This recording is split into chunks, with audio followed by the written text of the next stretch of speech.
Ao que está assentado sobre o trono e ao Cordeiro sejam tributadas ações de graças e honra e glória e poder por todos os séculos. Missão Evangélica Boas Novas. Programa Boas Novas. O que jamais passou pela mente de pessoa alguma em toda a história do gênero humano, salvação eterna, vida eterna de graça, sem participação humana nenhuma, é o que pregamos, porque é isso que significa o Evangelho da Graça do Senhor Jesus.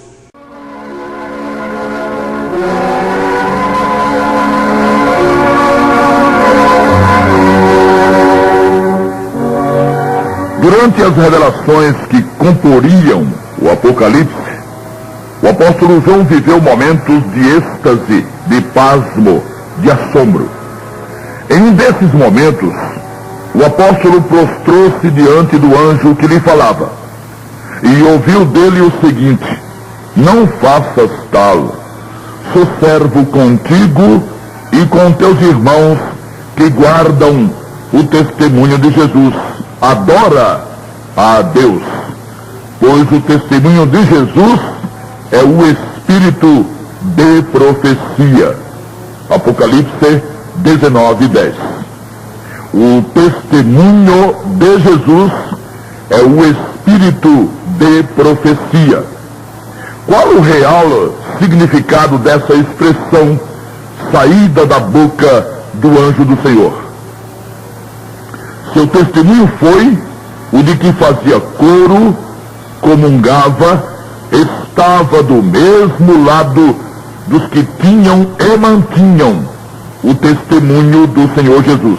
Mas o que seria, em juízo claro ou nos mínimos detalhes, o testemunho de Jesus? Estaria Jesus sendo testemunhado nesses dias, nos dias de hoje, quando tanto se fala em seu nome? Ficaria o anjo de Deus ao lado, em comunhão e dizendo amém ao que se diz de Jesus presentemente? Isso aí que andam proclamando do Filho de Deus seria ou é o verdadeiro testemunho que se deveria dar dele? Para chegarmos à conclusão, precisamos recorrer aos contextos. O primeiro deles há de ser, por necessário, o contexto histórico. O anjo referiu-se ao apóstolo João e aos remidos do seu tempo como aqueles que tinham e mantinham o testemunho de Jesus. Ora, os dois primeiros períodos da igreja, Éfeso e Esmirna, Éfeso até pouco depois do primeiro século e Esmirna até a adesão de Constantino, imperador romano, ao cristianismo, esses períodos não foram contaminados pelas ideias e pelos dogmas que posteriormente acometeram a igreja do Senhor. João e os remidos desses períodos mantinham ou mantiveram o verdadeiro testemunho de Jesus, debaixo da ferrenha perseguição promovida pelo Império Romano, enfrentando feras como Nero, Calígula, Domiciano e outros. Não havia tempo para os remidos de então se perderem na busca de curas, de prosperidade fácil, de vida física no fausto e na opulência, usando como desculpa e como justificativa a afirmação de que Deus é o dono da prata e do ouro, e que adoecer ou portar enfermidade é estar debaixo de maldição. Enfrentando o que enfrentavam, aqueles remidos usavam cada minuto de sua existência terrena, que poderia acabar de um momento para o outro, no verdadeiro testemunho de Jesus, e não em afirmações bizonhas, e em práticas que mais denigrem, que exaltam o nome do Senhor. O testemunho de Jesus é o espírito de profecia ou da profecia, como admite o texto grego. Não profetiza de Jesus, ou não fala a favor de Jesus, quem fala sobre o mero poder de curar, que é prática costumeira em tudo quanto é movimento religioso, dentro e fora do cristianismo. Pior ainda porque as curas que acontecem, quando acontecem, são curas psicossomáticas, de enfermidades psicossomáticas, com raríssimas exceções. Quando se ouve curas, são curas de enfermidades que ninguém está vendo. O testemunho quase sempre é apenas daquele ou daquela que recebeu a suposta cura. E é sempre a cura de uma dor, de um tumor interno, de uma disfunção orgânica, sempre do que não se pode comprovar, com raríssimas exceções. Essas curas acontecem tanto no seio do protestantismo, como no seio do catolicismo e do espiritismo, em qualquer de seus estágios. Mais espetaculares são as maravilhas, entre aspas, do Dr. Fritz e do mestre indiano Sai Baba. Nada disso, é claro, testemunha verdadeiramente de Jesus. E não sendo o testemunho verdadeiro, não pode ser o espírito de profecia. Alguns arrogaram para si possuírem um espírito de profecia nesses últimos tempos. Cada um pensa de si mesmo o que bem entender. Duro é fazer Deus pensar de forma igual. Agora, de que irá valer o testemunho que cada um pensa de si mesmo, se o tal pensamento não coincidir com o pensar do Senhor Deus? Não existe um espírito de profecia, e jamais existiu, que tenha levantado ou que esteja levantando algum homem ou alguma mulher para falar sobre o que já não esteja escrito na palavra de Deus, e nem para, numa aparência de sobrenaturalidade, dizer o que já tenha sido dito. Isso é pura invenção. Cada profeta e cada profetisa que se auto-levantou caminhou em direção diferente e em oposição ao outro, também dito profeta de Deus. Uma verdadeira Babel. Todos juraram ou juram estarem comissionados pelo Altíssimo, só que cada um diz o oposto do que os outros afirmam. Só profetiza sobre Jesus quem mantém seu testemunho, e só mantém seu testemunho quem afirma com todas as letras o que aconteceu na cruz, considerando todas as consequências que a cena da cruz provocou no mundo espiritual. Como já temos comentado, o testemunho de Jesus não é o que muitos pensam ser. Quer dizer, o verdadeiro testemunho de Jesus, assim como a verdadeira fé nele, não são exatamente aqueles testemunho e fé proclamados pela maioria. Como um depende do outro, da verdadeira fé depende o verdadeiro testemunho. Se a fé não for legítima, o testemunho também não será. Sobre o Senhor Jesus, note-se, sobre o Senhor Jesus, não sobre o Verbo de Deus, ainda sem o corpo. Sobre o Senhor Jesus, foi afirmado ter sido ele o autor e consumador da fé. Então, o verdadeiro e legítimo testemunho de Jesus é o testemunho baseado na fé a que ele deu origem. A fé em Deus não foi originada pelo Senhor Jesus.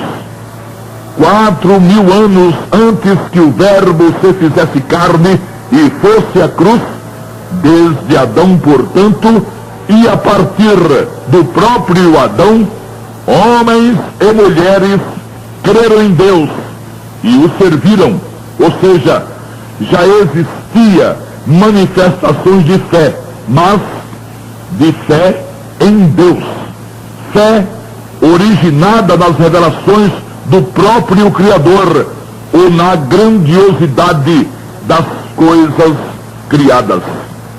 O Senhor Jesus foi autor e consumador de uma outra manifestação de fé, totalmente única, totalmente ímpar.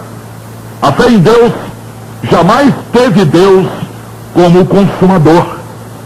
O consumador da fé em Deus deveria ser o homem que a consumaria, cumprindo todas as exigências do Altíssimo.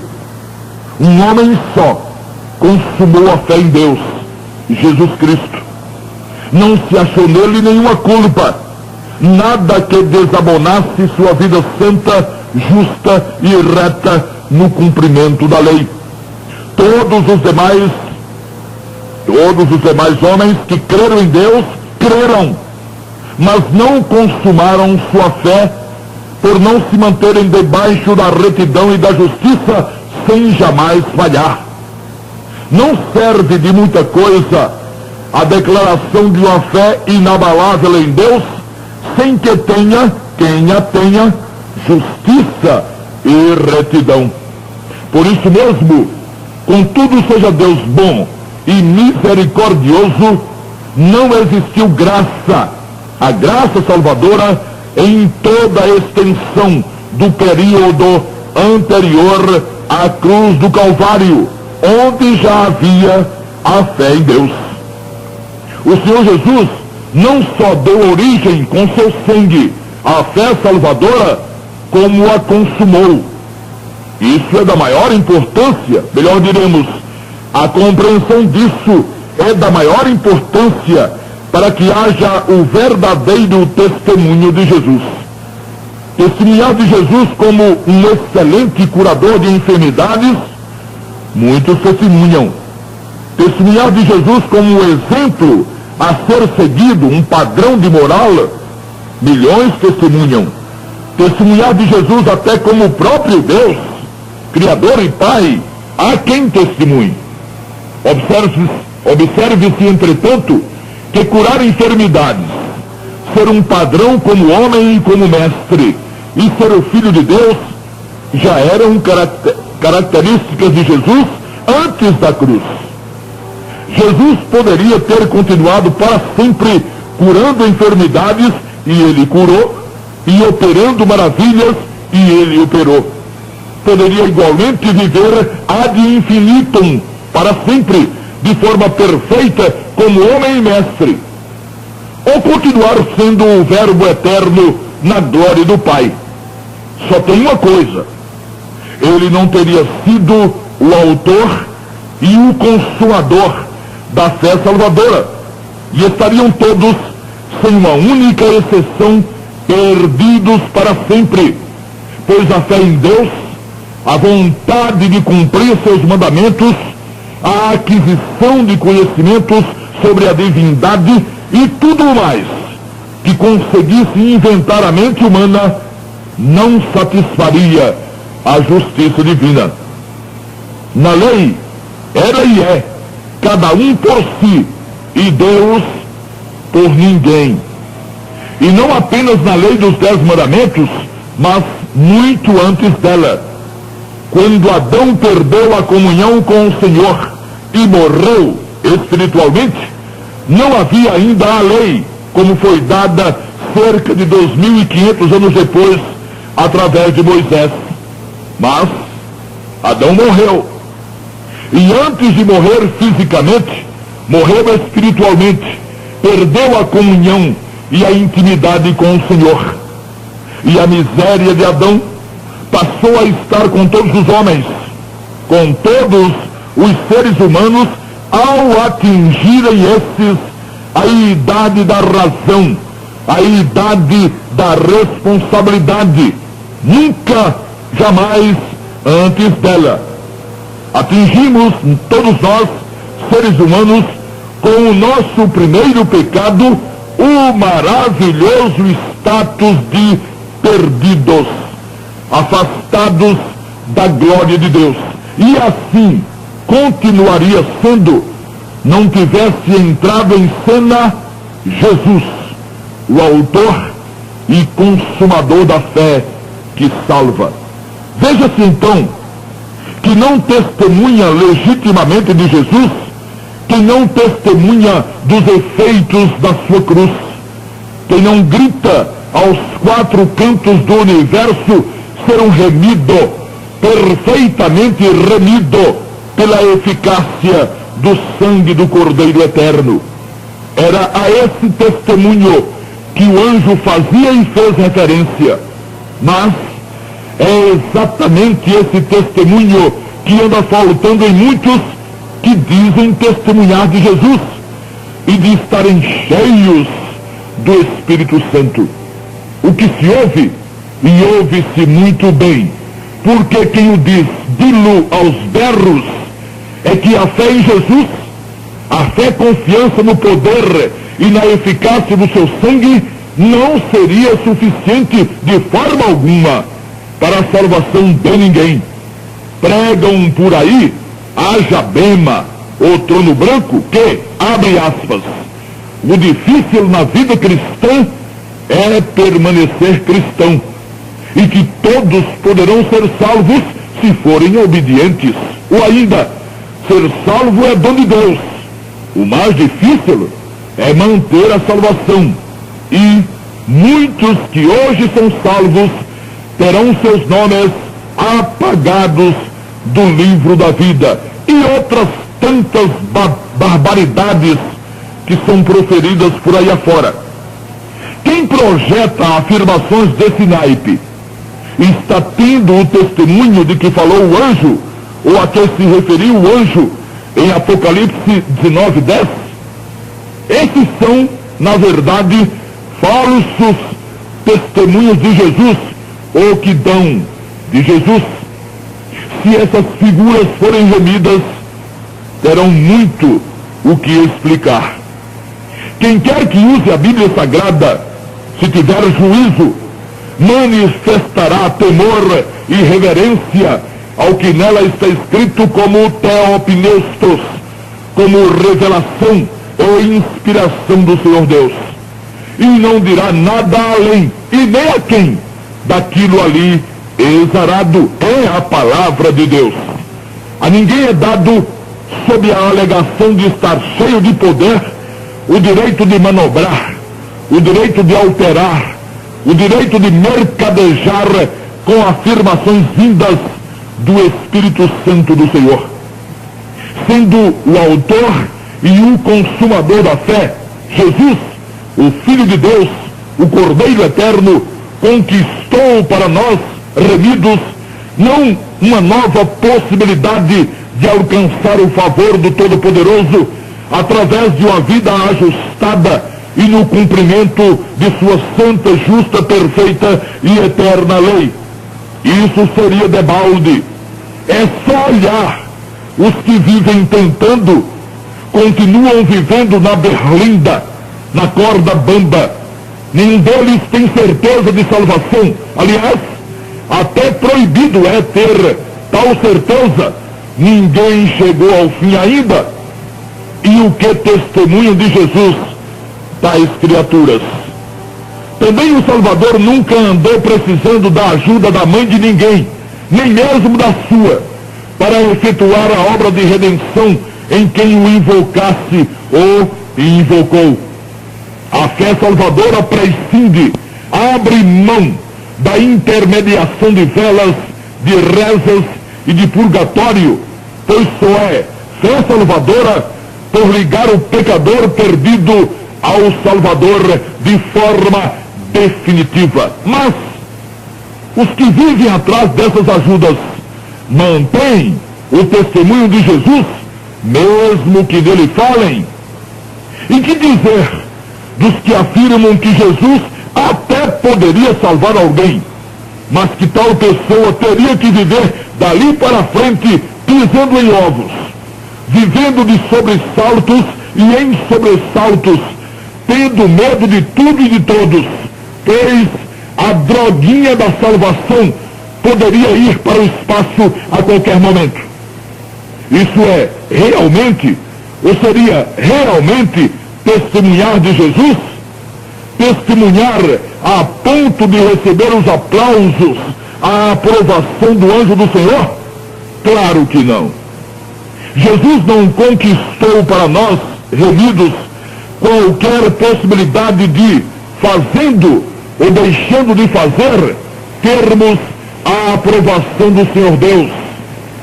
Quem recebeu a aprovação do Senhor Deus, do Pai, do Todo-Poderoso, foi Jesus.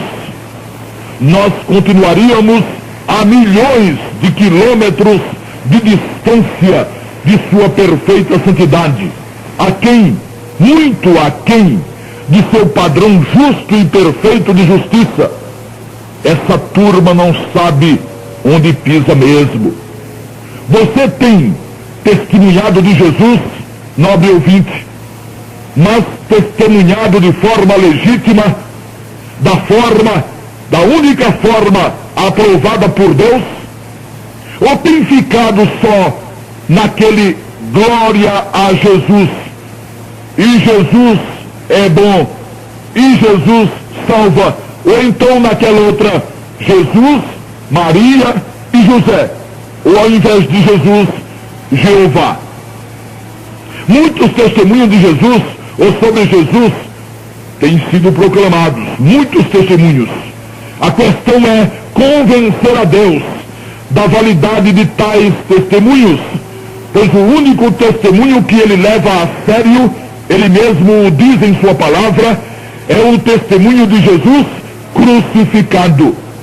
Muitos pregam Jesus ou sobre Jesus como se ele jamais tivesse sido crucificado e como se seu sangue jamais tivesse sido derramado. Vivem em novas leis, ditadas, cada uma dessas leis, pelas próprias organizações religiosas que as ditaram à margem da suficiência do sangue remidor, sem nele confiar, é claro. Essas coisas todas existem. Essas de que temos falado e às quais os religiosos vivem agarrados por não existir o verdadeiro testemunho de Jesus. Se Jesus não lhes serve como Salvador, não há de servir-lhes como nada, mesmo que vivam repetindo e repetindo seu nome. O Senhor não veio a esse mundo para ter seu nome repetido. Jesus, Jesus, Jesus. Ele veio para ter seu nome invocado. Só quando invocado, Jesus salva, pois só na invocação é demonstrada a fé e confiança, a fé da qual ele foi autor e consumador. Autor, pois que só seu sangue aplacaria a ira divina e satisfaria a justiça eterna. Jesus foi o autor da fé no sangue, o sangue que, sendo vida, deu a Deus a condição de perdoar, e consumador, uma vez que os que nele confiassem não precisariam de mais nada para serem considerados pelo Pai como filhos por adoção, completamente perdoados, completamente justificados, completamente reconciliados e completamente para sempre. O testemunho de Jesus é o espírito de profecia, disse o anjo do Senhor Deus. Profetizar, diferentemente do que às vezes pensamos, não é antecipar um fato ou um acontecimento. Isso é sim um dos aspectos semânticos do termo. Mas profetizar é também proclamar, alardear, falar em nome de alguém ou sobre alguém. Qualquer dicionário grego-português traz essas definições.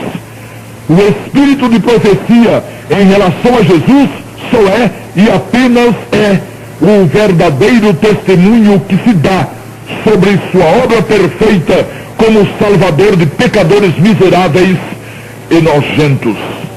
Quem vive por aí tentando ganhar a simpatia de Deus, usando qualquer uma das formas inventadas e sobrepondo ao sangue de Jesus, obediência, perseverança, fidelidade, guarda de dias, sejam quais forem, sábado, domingo, etc., não tem testemunhado de Jesus, não sendo, portanto, profeta seu. Que tamanho tem sua fé, ouvinte? Você crê muito em Deus. Que bom, não é? Parece ser, mas isso não é tão bom assim. Ou você acha que sua fé em Deus ultrapassa a fé de homens como Abraão, Isaque, Moisés e outros tantos homens fantásticos da história do povo hebreu? Nem de longe, não é mesmo? Pois veja, ainda que a fé daqueles valorosos homens tenha sido disparadamente maior que a sua, a fé em Deus não lhes foi suficiente. Eles tiveram que esperar que a nova fé, em cuja esperança morreram, viesse à existência. Deus lhes prometeu o Salvador. Eles creram que Deus lhes traria o Salvador, mas seria o Salvador quem os salvaria, não Deus. Por causa disso, tiveram que esperar no Hades que o Salvador vencesse na cruz e fosse o autor e ao mesmo tempo o consumador da fé salvadora, da fé confiança, fé em seu sangue e em seu nome. Já ouviu falar de um Deus com sangue? Se ouviu, esqueça. Deus é espírito e não tendo corpo, não poderia ter sangue. E não tendo sangue, não poderia salvar. Não tente convencer a Deus sem passar pelo sangue de Jesus. E não há como passar pelo sangue de Jesus sem invocar seu nome. Coloque em sua vida o verdadeiro testemunho de Jesus. Aquele negócio de gostar de Jesus, de viver repetindo o seu nome, de achá-lo uma gracinha de pessoa e de até tê-lo como Deus, o que ele realmente é, não convence a quem precisa ser convencido por você, Deus, o Pai, o Todo-Poderoso. Você tem um débito em relação a Ele. É por isso que você tem uma religião. Você procurou uma religião pensando nisso também, se outros motivos existirem.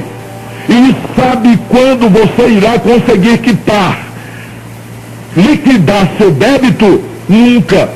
Está certo disso, não é? Claro. Quando você começa a pensar, perde a graça, perde a vontade de comer, perde até a vontade de viver, e você tem razão. O assunto é da maior gravidade. E não foi por isso que o Filho de Deus veio a esse mundo? Não foi por isso que ele foi à cruz? Não foi por isso que ele deu origem à fé salvadora, que é a fé em seu nome? Vai ficar aí parado ou vai colocá-lo já em sua vida? Está esperando o quê? Que a morte venha? Aí já não haverá remédio. Confie sua eternidade ao Senhor Jesus. Deposite nele toda a sua fé, confiando no poder e na eficácia do seu precioso sangue. Diga isso a ele e deixe o resto com ele. Assim fazendo, você passará a transmitir o verdadeiro testemunho de Jesus, que é o espírito de profecia. Quer dizer, você estará doravante participando da fantástica obra salvadora como canal, através do qual o Santo Espírito continuará cumprindo sua missão de convencer o mundo do terrível pecado de não confiar no sangue e no nome glorioso do Senhor Jesus. O que afirmamos afirmamos por absoluta convicção e com absoluta isenção. Não buscamos elogios de ninguém e nem tememos críticas, sejam quais forem, e não sentimos calafrios ante a perspectiva de termos que olhar nos olhos do Senhor Jesus no bema. Também não precisamos de nada de ninguém. Portanto, ouvinte, quando aconselhamos sobre a invocação do nome do Senhor Jesus, não temos em vista senão seu bem-estar eterno. Contudo, faça como melhor lhe convier. Amém.